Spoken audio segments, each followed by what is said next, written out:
Jika kalian mengkaji dan mendalami Al-Quran atau mempelajari Al-Quran atau membaca Al-Quran, maka fasta'id billah, beristi'anahlah pada Allah, mohon tolonglah kalian kepada Allah dari berbagai godaan setan yang terkutuk.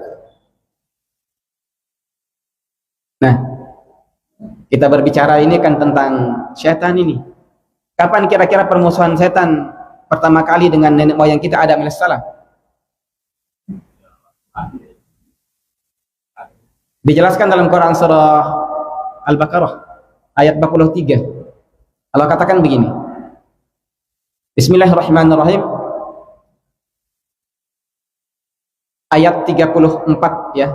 Ayat 34 supaya enggak keliru. Wa idh qulna lil malaikati isjudu li adama fasajadu illa iblis. Dan ingatlah ketika Rabbmu memerintahkan kepada para malaikat, bersujudlah kalian atau berikanlah penghormatan oleh kalian kepada Adam. Fasajadu, maka bersujudlah mereka para malaikat itu illa iblis. Yang enggak mau itu iblis. Kenapa? Aba wastakbar. Mereka sombong dan membanggakan diri.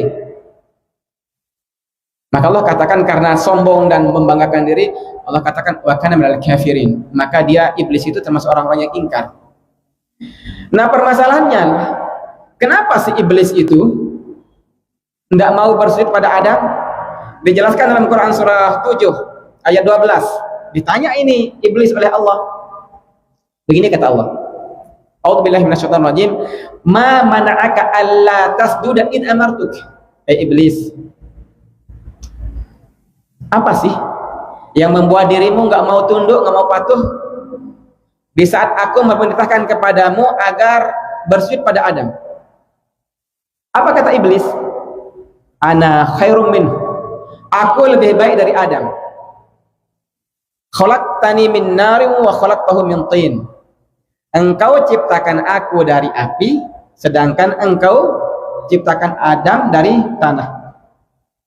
Nah, sifat iblis ini bisa ada dalam diri kita. Ketika sholat, menghamparkan sajadah, wah, sajadah saya ini lebih mahal kayaknya di sebelah. Parfum saya ini kayaknya lebih mahal dari sebelah. Baju saya ini lebih mahal. Apalagi kalau kita sudah pakaian kita melebihi para masyayikh ya. Ini kan sunnah memang, tetapi jangan sampai di balik sunnah itu ada kesombongan.